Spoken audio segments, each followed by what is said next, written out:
tenemos un caso que ocurrió cuando ocurrió. Pues ahora mismo lo digo. Creo que ocurrió en el 79. Creo que ocurrió en el 79. Ahora nos ponemos súper serios. Luego haremos otra vez coñas. A las 4:30 de la tarde, un autocar se precipitó por el puente de Santa Cristina de la Polvorosa, en Zamora, cayendo al río Órbigo. Solo sobrevivieron 9 niños y un adulto. La mayoría de los fallecidos se ahogaron en las aguas del río que bajaban caudalosas debido al deshielo de la época. Nuestro amigo y el colaborador de Cuarto, bueno, el colaborador, que forma parte del equipo de Cuarto Milenio, Javier Pérez Campos, reflejó esta historia con los testimonios de misterio en su libro Los ecos de la tragedia. Creo recordar que era en este libro, donde hablaba también del camping Los Alfaques, los alfaques que nos estamos guardando para otro día, para otro momento de la temporada. Ahora bien, este es un caso misterioso, porque dejando al margen la tragedia, Paco Pérez Avellán también estuvo investigándola. Dejando de lado la tragedia, 49 víctimas, dice este titular, solo 10 supervivientes al precipitarse un autocar en el río Órbigo en el puente de Santa Cristina de la Polvorosa. ¿Os acordáis de este caso?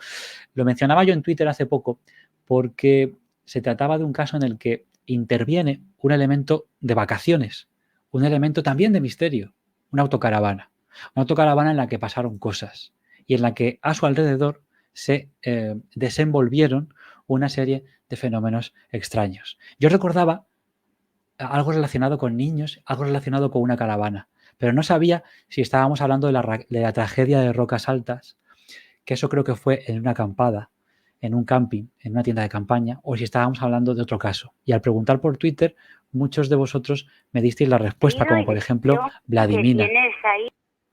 Ay, qué susto me he dado. Acaba de salir una cosa por ahí. Una psicofonía.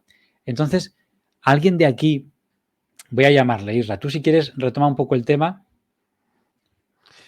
Bueno, pues vamos a, si te parece, pues me silencio un segundo, ¿eh? Sí, te vas a silenciar. Vale, pues estamos hablando de este caso. Aquí justamente os enseño, si os parece, pues ese titular, ¿no? Ese titular del que nos está hablando Álvaro. Bueno, es que el titular es alucinante. Solo 10 supervivientes, 49 víctimas al precipitarse un autocar al río Órbigo en el puente de Santa Cristina de la Polvorosa. Los niños, pertenecientes a un colegio nacional de Vigo, regresaban de una excursión. La verdad que es uno de aquellos casos tremendos, uno de aquellos casos pues que son muy duros de hablar y de explicar, y que seguramente pues es un caso pues que dejó en ese ambiente, pues dejó más de una y más de bueno, dejó una huella imperecedera. Y bueno, pues vamos a ver si ya está Álvaro con el invitado. Vuelvo a activar el micrófono de Álvaro. A ver, Álvaro, ¿cómo lo llevamos eso? Hola, ¿se me escucha? Sí, perfectamente. Sí, aquí estoy. Vale.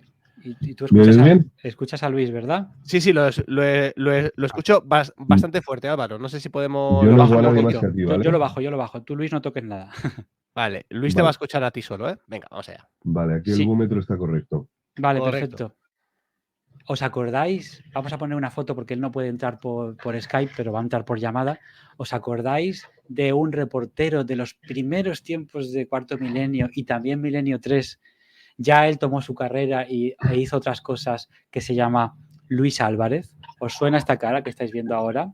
Bueno, pues cuando vamos a la página web de cadenaser.com y vamos al artículo de Milenio 3 donde habla de la tragedia de Órbigo, del río, dice: nuestro compañero Luis Álvarez ha dormido allí durante 2 noches.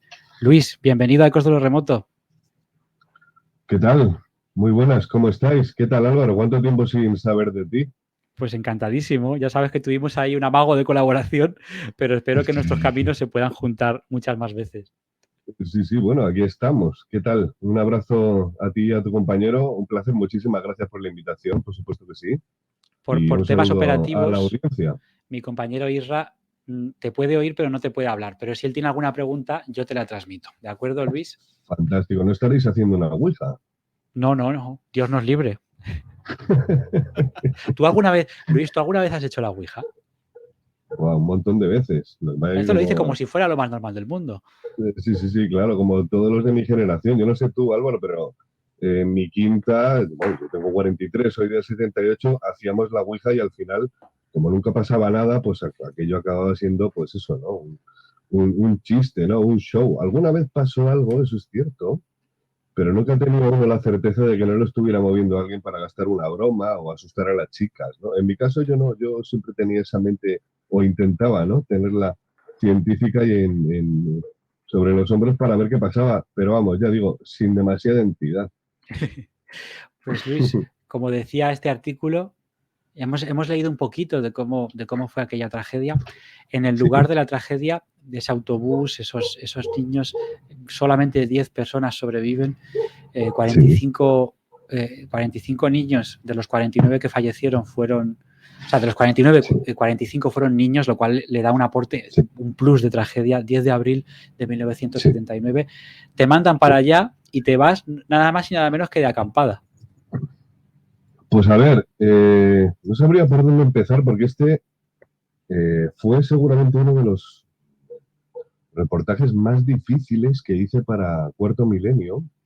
Hay que recordar que, bueno, yo soy uno de los que empezó el programa desde el día cero, es decir, le pusimos el nombre al programa, incluso diseñamos el formato en sí y no sabíamos a dónde nos iba a llevar algo tan maravilloso como lo que ha sido luego Cuarto Milenio. Yo es cierto que me bajé, esto empezó en 2005, yo me bajé de aquel barco en el año 2011, me parece que fue en 2011, sí.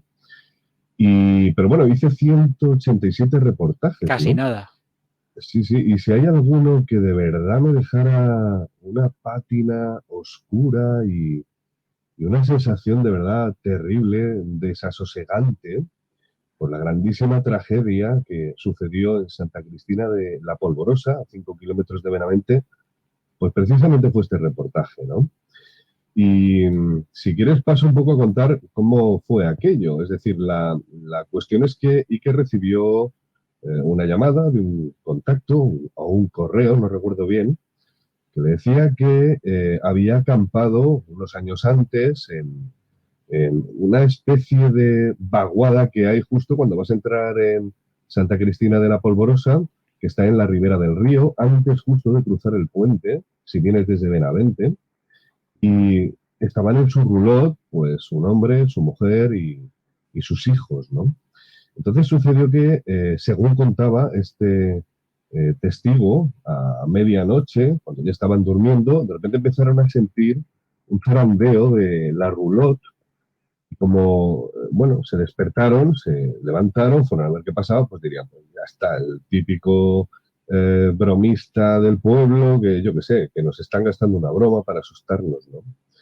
Bueno, pues resulta que cuando se despertaron sintieron que se empezaba a agitar la roulotte y sobre todo sonaban golpes por todo el fuselaje, si es que se puede llamar así, al chasis, ¿no?, de una roulotte. Y la verdad que pasaron mucho miedo porque, claro, aquello, pues no sé si de verdad fue así, que eso no lo sabremos nunca. Debía de ser terrible, ¿no? Imagínense ustedes en una roulotte y de repente empieza a sonar por todos los lados golpes, techo, paredes, suelo, etcétera. Y bueno, pues entraron en pánico. La cuestión es que cuando esto paró de golpe y salieron fuera, no recuerdo si fue a la mañana siguiente o de forma inmediata, seguramente sería al día siguiente, ¿no?, con el amanecer, había un montón de huellas de manos de niño que habían quedado pues como si tu coche está sucio y de repente plantas la mano, ¿no?, en el chasis, en la chapa y se queda ahí, ¿no?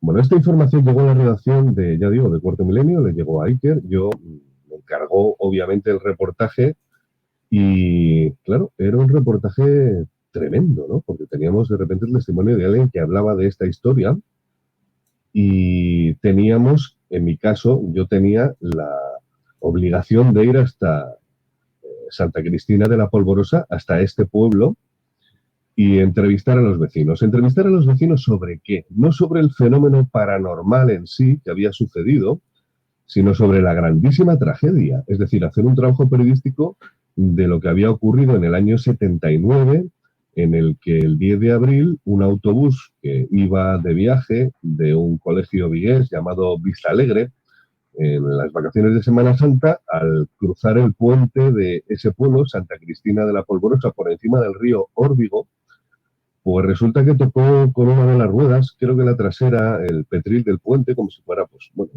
uno de los pilares, una de las vallas, ¿no?, del puente, perdió el control y se fue al río. El río Órbigo es un río bastante bravo, de aguas muy frías, por cierto, y claro, pues se ahogaron dentro del autobús, imagínense, ¿no? Cayó el autobús al río, esa imagen terrible en la que el autobús se va anegando de agua, se va inundando y los niños no pueden salir. Yo recuerdo haber entrevistado a algunos de los niños que sobrevivieron. Bueno, la descripción era absolutamente terrorífica. Tantos años después, ¿no? Entonces, ya has dicho el balance, 45 alumnos, 45 niños muertos, 3 profesores muertos y el conductor también falleció. Solo sobrevivieron 9 alumnos y un soldado que habían recogido minutos antes que estaba haciendo autostop. Luis, y también le digo a mi compañero Isra, tenemos una foto más luego para enseñar que tiene que ver con lo que nos vas a contar ahora. Después de saber toda esta tragedia, después de llegar ese correo o ese mensaje con ese testimonio de película, la caravana zarandeada, la autocaravana, al despertarte por la mañana te la encuentras con manos a una altura que solo podía llegar un niño y manos pequeñitas alrededor de esa autocaravana, algo que me parece muy gráfico. Dime. No, estaban hasta por el techo, según comentó el testigo. Yo lo entrevisté a este, digamos, testigo. Yo me encargué de esa otra parte y de lo que vamos a hablar ahora que decías, que vas a introducir, pero al parecer la caravana tenía manchas de huellas de manos de niños por todas partes, lo cual es absolutamente... Es decir, yo cuando escuché esta historia dije, wow, es un argumento de película de Stephen King. Exacto. O de novela increíble. La pregunta era si era cierto o no. Estamos comentando este caso porque a ti te tocó muy cerca y es que fuiste allí. No sé si te llegaste a bañar en el Órbigo, que dices que las aguas son muy frías, pero fuiste allí de acampada a ver qué es lo que pasaba y algo pasó. Pues sí, a ver, claro, pues cuando estábamos en el cuarto milenio, de vez en cuando se nos ocurría hacer cosas que pudieran darle al reportaje un dinamismo diferente, ¿no? He de reconocer que en este programa en concreto, pues, y además, bueno, quiero decir, fue algo que me apuñaló desde el primer instante, y es un conflicto ético, ¿no? Tuve un verdadero conflicto ético durante días, porque claro, yo le decía a Iker, perdón, le decía a Iker, joder, tío, no sé si de verdad vale la pena hablar de una información tan trágica como es tantos niños muertos, 45 niños, independientemente de que haya alguien que haya dicho que ha ocurrido esto, porque claro, a escasos metros donde estaba la roulotte había caído el autobús y si esto pasó en el 79, el accidente, pues aquel caso de la roulotte sería, la verdad que no recuerdo ahora, pero creo que eran los años 90, principios, por ahí. Y a mí eso me generó un conflicto ético tremendo. ¿Y qué queréis que os diga? Cuando estaba por el pueblo preguntando a la gente, si bien es cierto que nos trataron muy bien, miraban, quiero decir, yo tengo pueblo también y digo, coño, es que cuando viene la tele a hablar de... Es como si vas al Caser y vas preguntando qué pasa con las 3 niñas, ¿no? Yo creo que lo acabamos de entender todos ahora mismo. Entonces, mezclar el asunto de un fenómeno paranormal con tanto dolor y con tanta muerte, más siendo niños, ya digo, me generaba un conflicto ético. Afortunadamente, yo solo tuve que hacer un rastreo de testimonios preguntando a la gente por el pueblo, pero se nos ocurrió la idea de pasar la noche. Pasar la noche en redacción, se dijo, pues si esto ha pasado con una caravana, ¿por qué no haces tú una acampada con una tienda de campaña y a ver qué pasa? Bueno, yo como sabía que no iba a pasar nada, ¿no? Pues dije, vale, pues ya está. Como no va a pasar nada, conflicto ético ni leches. Al día siguiente, oye, que no ha pasado nada, esto no se emite y fuera. La cuestión es que sí que pasó algo. Y eso es lo más gordo. Sí que pasó. Y además iba acompañado de mi pastora alemana que se llamaba Suiza. Digo se llamaba porque falleció el año pasado con 14 años y me acompañó en aquel viaje, mi gran compañera Suiza. Y efectivamente, pasó algo aquella primera noche que no olvidaré nunca. Pues estamos viendo, como homenaje a todos los que tienen mascotas, esa foto tan bonita, tan ilustrativa con tu compañera Suiza, y que bueno, que descanse en paz, y todas las aventuras y todas las vivencias que habréis tenido juntos en este caso, y te entendemos perfectamente lo que dices. Nosotros a veces, cuando queremos hablar de un tema, ¿verdad, Isra?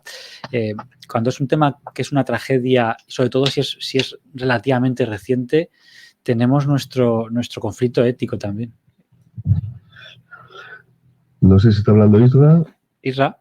Ah, vale, que no sé si no, digo. Sí, espera, Luis, que está hablando Isra. Vale, en ese sentido, en ese sentido quería preguntarle al invitado Álvaro que hasta qué punto detectó, ¿no? Que era una herida que no solo no estaba cerrada, sino que era muy difícil de cerrar. Pregunta a Isra y Luis, ¿hasta qué punto te encontraste allí una herida abierta, digamos, cuando pisaste el terreno? Pues mira, yo no soy muy amigo de ese toque, ¿no? Que se suele prodigar en películas, sobre todo, pero que se trae la realidad de que de repente hay una persona que es sensitiva, ¿no? Y eso es como que lo incluye todo, ¿no? Esa persona desde que se levanta hasta que se acuesta ve fantasmas, ¿no? Y claro, pues si fuera así sería terrible, ¿no? Estarías todo el día acompañado hasta cuando te vas a dormir, te duchas, etcétera. No creo en eso, básicamente. Pero es evidente que cuando hablabas con la gente esa tragedia había dejado un agujero emocional terrible. Es que tu pueblo de repente recibe un bombazo, ¿no? Es que además son 45 niños, 3 profesores y el conductor, pero es que son niños. Y los oyentes no, bueno, los que hayan visto el programa lo recordarán porque sacamos imágenes de prensa de aquella época, imágenes de televisión española también, y claro, es que el autobús cuando es rescatado, los niños caían por las ventanillas rotas, los cadáveres, mientras sacaban el autobús. Es decir, es una escena terrible. Además, yo ahora soy padre, tengo un hijo de 4 años, Alonso, y ya en su momento empaticé, ¿no?, con todo aquello. Y fíjate, porque me decía el de Televisión Española que grabó aquellas imágenes, me decía, desde aquel momento que grabé aquello sufrí un impacto tan grande que no volví a permitir que mi hijo fuera a ninguna excursión sin que yo le llevara. No volví a pisar un autobús, le llevaba yo directamente aunque fuera a Barcelona, desde León, ¿no? Pues bueno, pues eso se quedó grabado. Y obviamente el pueblo, eso es un agujero negro tremendo, ¿no? Claro. Bueno, cuéntanos para terminar, Luis, porque no disponemos de mucho tiempo, pero es que es un placer y esperemos que puedas volver. Ya la gente en el chat nos está diciendo Luna de Lobos, iVoox, yo le sigo. O sea, que la gente te conoce casi más por tu podcast de ahora que por tu pasado en la nave del misterio. Así que bueno, sepas que te siguen y que pueden seguirte Luna de Lobos buscando en iVoox. Pero dinos, porfa, ¿qué es lo que pasó aquella noche de acampada con tu perrita? Pues vamos a ver, nos pegamos un rodaje hasta que cayó la noche, montamos las tiendas de campaña, nos metimos dentro. Yo estaba en una tienda de campaña con mi pastora alemana, con Suiza, y el ayudante de cámara y el operador estaban en otra tienda. Apagué la luz, que era un Lumigas, y de pronto, cuando abrazo a Suiza y estoy así como haciendo ya para dormirme, empiezo a oír como de pronto hay un sonido. Imagínense que es como si coges el volumen de una radio y lo empiezas a subir despacio. Y empieza a subir, se empieza a amplificar, y al principio no, dices, no puede ser, ¿qué será? No conozco este sitio, no estoy familiarizado con los ruidos. Dices, no, qué leches. Es que estoy oyendo enfrente, en la orilla de enfrente, estábamos en una de las orillas, el ruido de un jolgorio de niños. Lo digo en serio y, bueno, créeme, he dormido hasta en cementerios. O sea, he estado en lugares... creo, tú eres una persona muy escéptica. No, y además es que se puede dormir muy a gusto en un cementerio, no hay un solo ruido, básicamente, ¿no? Y no tengo especial miedo, ¿no?, a este tipo de cosas, y no estaba tampoco influenciado, sugestionado. Bueno, la cuestión es que de pronto enciendo otra vez el Lumigas y veo que mi perra, Suiza, está con las orejas en punta, está alerta y también lo estoy oyendo. Entré en una sensación de miedo, no de pánico, pero sí que se iba amplificando ese miedo y me daba cuenta de que a medida que iba cobrando más intensidad mi miedo, ese sonido iba cobrando más intensidad también. Interesante. Y bueno, luego leyendo a Jung me di cuenta, explicó toda esta historia. Ya hablaremos otro día si quieres de todo esto, ¿vale? Porque sería como la Santa Compañía suiza, ¿no? Pero este jolgorio que estaba en la otra orilla, no sé cómo interpretarlo. Lo que sí que sé es que estaba sonando en mis oídos y tuve la sensación, la absoluta certeza, de que era como si de pronto una cremallera, no de la tienda de campaña, pues no tuve valor, francamente, abrir la cremallera de la tienda de campaña, pero como si en el aire una cremallera de, no sé, de mi realidad se hubiera abierto hacia otra realidad antigua que estuviera ocurriendo en ese mismo momento, en otro tiempo. Créeme, o sea, Sí, sí, bueno, sí. esto bajó el volumen de intensidad y desapareció. Y eso es lo que sucedió. Luis Álvarez, ha sido un placer, amigo, que estés por aquí, que nos cuentes aquel reportaje, la intrahistoria de aquel reportaje, las vivencias también extrañas, forteanas que tuviste acampando en este lugar marcado. Y por cierto, dicho, hay que decir, Álvaro, que me cagué de miedo, básicamente, abracé a mi perro, menos mal que estaba con su hija, ¿no? Y pasé una noche bastante tranquila, básicamente. Claro. Y por supuesto, muchísimas gracias a vosotros. Sí. Y a ver si te capto para Luna de Lobos, Álvaro. Estás Pues pendiente será ahí, un placer y que sepas que mucha gente que está en el chat está buscando ya tu podcast y lo va a seguir. Somos todos de iVoox, por tanto somos todos compañeros y es un placer que todos nos sigamos entre todos. Así que, Luis, muchísima Claro suerte, sí. buen veranito, descansa, que tú eres muy de no parar y nos vemos a la vuelta. Muy bien, Álvaro, Israel, un abrazo grande. Muchas gracias. Cuidaos. Abrazo. Muy buenas noches a todos.